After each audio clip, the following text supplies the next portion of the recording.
Welcome to the Il Duce podcast, a podcast on change and legacies in Italy. I'm your host Diego, and in this episode we will cover the role of mass parties in the post-war political system. We begin our story in 1992. Mario Chiesa, a member of the socialist PSI, was arrested and charged with accepting bribes from a cleaning firm up in Milan.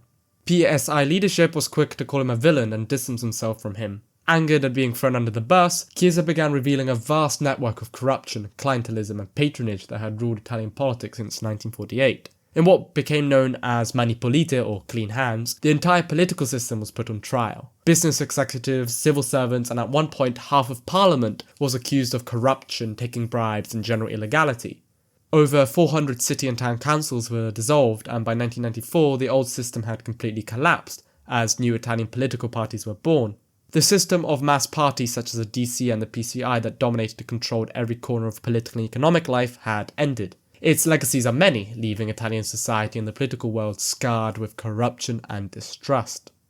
Unlike the regime that preceded it, Republican Italy was dominated by parties. Mass parties were the main political force and not the prime minister or parliament. The parties were huge organizations numbering millions. The PCI was the largest communist party in Western Europe, and the DC had well over 2 million members for most of the Cold War. Italy was a particracy.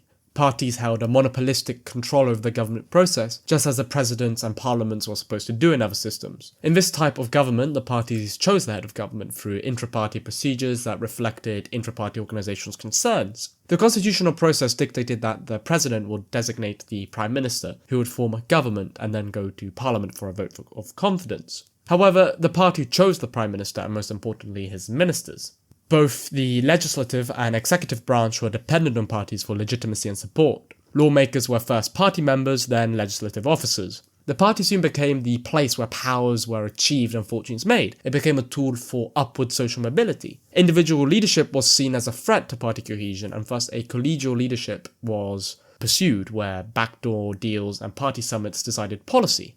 Parties also played a crucial role in bringing the people to the service of the new democratic state. Like the PNF, the parties became mass integrating organizations, funding large masses into supporting the newly founded democracy. This was largely done through an enormous system of clientelism and nepotism, something we'll talk about later in this episode.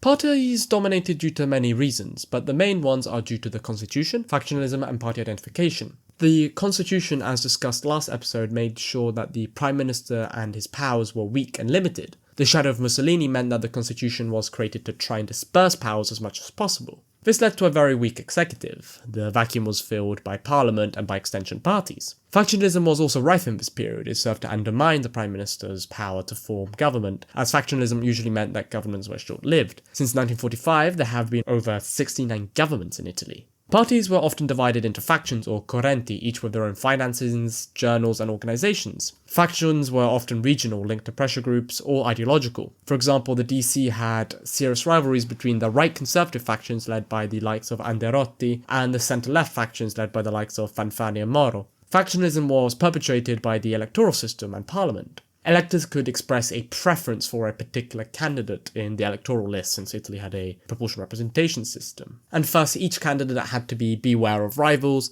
to win as many preference votes as possible. Factionalism, however, rather than weakening the parties, actually strengthened them. Inter-party factionalism was just that, within parties, and thus was resolved by high party officials rather than the prime minister and his ministers. Governments were at the mercy of party factions who acted like mini political parties. Deputies, the Italian equivalent of MPs, in parliament became loyal to the party and not to the prime minister and the executive. They had to win preference votes and thus had to adhere to party politics. Lastly, parties were strengthened by their huge support in the population. Italy saw high amounts of identification with parties. In 1968, over 80% identified themselves with a party, and turnout from 1948 to 1979 was consistently over 90%. Parties were the secular arms of the cultural divides in Italy and recruited from huge flanking organizations such as unions and Catholic Action. Italian politics became about raising the faithful rather than winning over swing voters. It was about gaining your rival's faction's votes to help you win. Italians had become used to holding the tessera during the fascist regime and flocked to these new mass parties. Thus, the political parties came to dominate Italian politics. Chief amongst these were the Christian Democrats. The DC, or Democrazia Cristiana, was a gargantuan organization. The White Whale, as it came to be known, became a state within a state. The 1948 election win solidified it as the ruler of Italy, with it in permanent power and the PCI, or the communists, in permanent opposition. Political disputes at a national level were fought within the party and resolved within the party itself. It was, however, an intensely divided party. The only things that really kept it together was the church and anti-communism. It had in the 40s a large voter base but a small membership. To achieve its influence, the DG, like the PNF before it, went on a massive campaign of colonization. It expanded itself in every aspect of life through a use of capillary organizations such as ASIL, a union, and public firms such as ENI. These allowed its membership to blossom. The DC soon became an interclass coalition rather than a party of the ruling classes. The ruling classes were too weak to form a post-war party due to their relationship with fascism. The DC was an establishment party due to its link with organised Catholicism, but not one of the elite. Its voters ranged from landowners in the south to the peasantry to the middle-class public worker. The majority of its members, 69%, were from the middle class, but nearly a quarter were from the lower classes. This was a party that could absorb various interests in politics. It welcomed those on the left and also those on the right, as it slowly ate up the political world. The DC thus became firmly embedded in the political system. However, the DC's powers were limited. Italy was still a democracy, people voted, and the 1948 rout of the communists and socialists was not repeated in 1953. It would need to form coalitions from now on. Despite attempts to pass a law which would award seats to parties with the most votes, a law very similar to the Acerbo law passed by the fascists in 1924, the DC soon discovered it was in dire need to find coalition partners. The DC thus had to keep its interclass coalition together within the party, as well as woo potential coalition partners. To do this, it had to resort to its most important tool, patronage and clientelism. To unify an ideologically divided nation, the DC had to utilize its capillary network to create a spoil system to please its internal factions, as well as coalition partners. Jobs were given to the right people so they could get you the right votes. Winning control of a ministry would ensure funds and access to this network. Coalitions were dealt with mathematical precision. The Cencelli manual, created in the 1950s, distributed ministerial posts between parties depending on votes and seats. The right candidate always magically won and nobody raised a finger. Clientelism managed domestic consent and financed consensus. In the north, the DC and other parties allowed for mass tax evasion to occur to ensure the support of small businesses. The capillary network was expanded again and again to further divide Italian business and politics into slices to feed the hungry mass parties. This became known as sottogoverno, or the understate. The civil service was old and very unpolitical. Political control of ministries was achieved, but the civil service was inflexible and slow. Creation of special agencies split up between the parties and factions was a much quicker way to achieve patronage. Welfare was kept out of state bureaucrats' hands, as were many economic agencies. Local notables such as landlords were squeezed out of power by agencies and state companies that poured huge amounts of funds into welfare industrial projects. This allowed mass parties to further embed themselves into the local political world, especially in the south.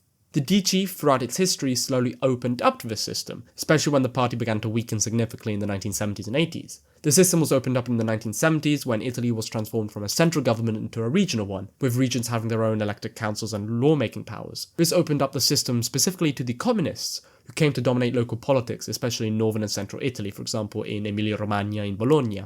Thus, clientelism and patronage became the main tool used by parties, especially the DC, to remain and expand their power over Italian politics. The DC had managed to win nearly limitless power in Italian politics. The spoil system managed to tame its factions and incorporate other political parties into its orbit, as we will see well with the socialists. The DC's triumph, however, proved to be the Italian democracy's downfall. Italian democracy was never truly a pluralist system. The DC resembled more of a regime where internal party politics affected the political scene.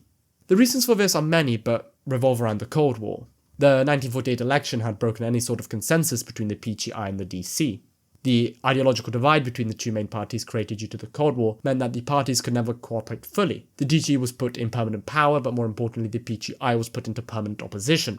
And Italy ruled by the PCI was impossible during the Cold War. The PCI failed to become a credible alternative to the DC due to its failure to fully break its links with the Soviet Union. Rather than scrutinizing the DC and the government, the PCI served to promote a government system structured around its supposed arch-enemy.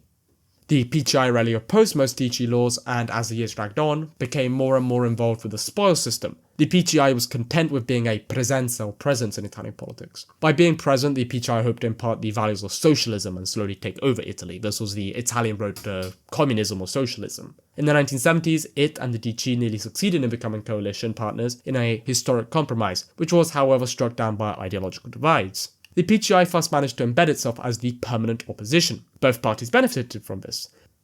The PGI ensured itself as a permanent presence, whilst the DC ensured that there were no competent rivals to its power. PGI, by having the monopoly of opposition, managed to prevent any credible third force to challenge this two-party system. The PCI, or the Socialists, started out as a credible third force in Italian politics, but their agreements to join into a coalition in the 1960s with DC killed any hopes. It ended the DC orbit and became firmly embedded within the party.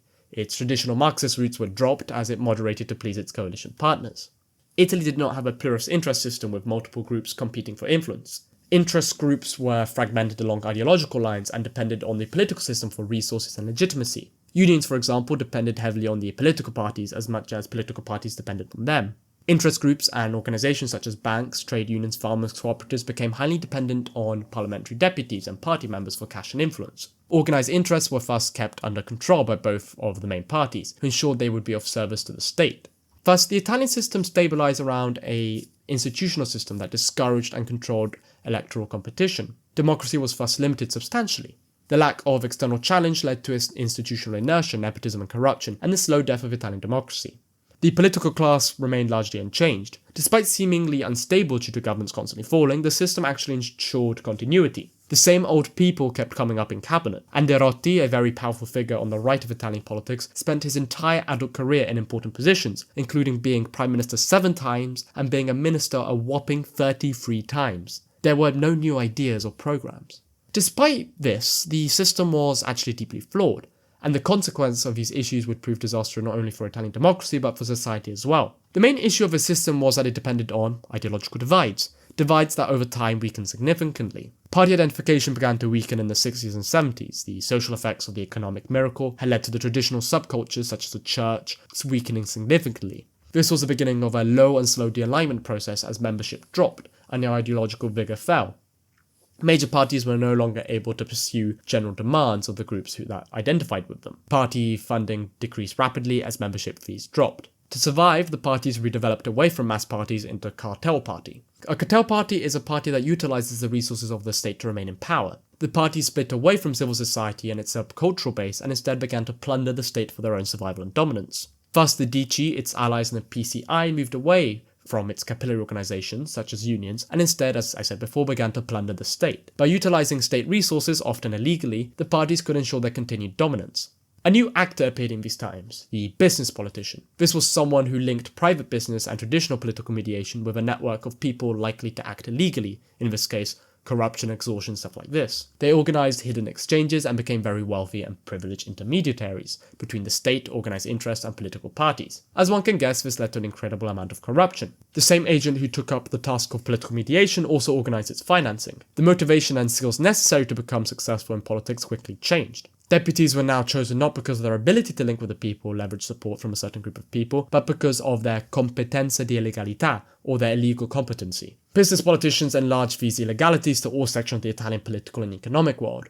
Whenever public works were contracted, entrepreneurs automatically had to pay pre-established percentages of the total project's volume to certain business politicians, who would then split it up amongst themselves. Public firms such as Eni and Iri were plundered in the same way. Welfare also became a very crucial tool. Italy had a very decentralized welfare system, with many public bodies controlling certain sections of it. The Italian pension system, for example, had over 13 major schemes, all aimed at certain occupational groups. This made it perfect for exploitation. The head of certain welfare bodies were split up amongst the parties, who siphoned off funds and utilized their welfare to leverage to get votes.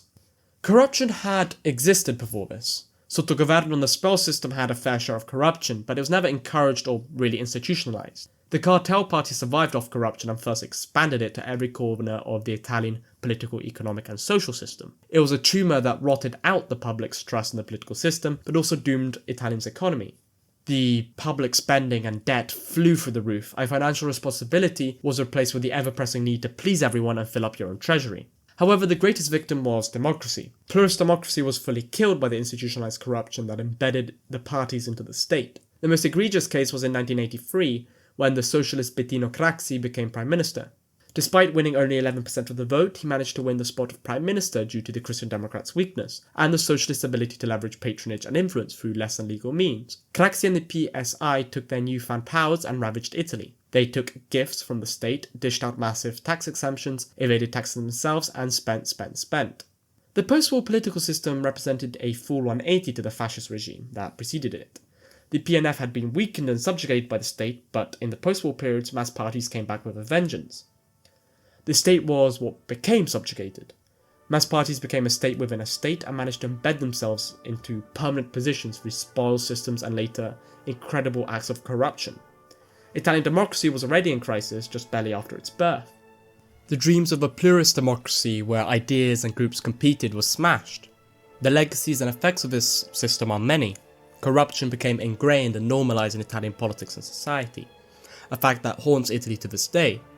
The continuity that existed led to institutional inertia that quickly exploded into the political bloodshed that was the years of lead in the 1970s. In trying to avoid the repeat of fascism through the dispersal of power, Italy had doomed itself to another fate.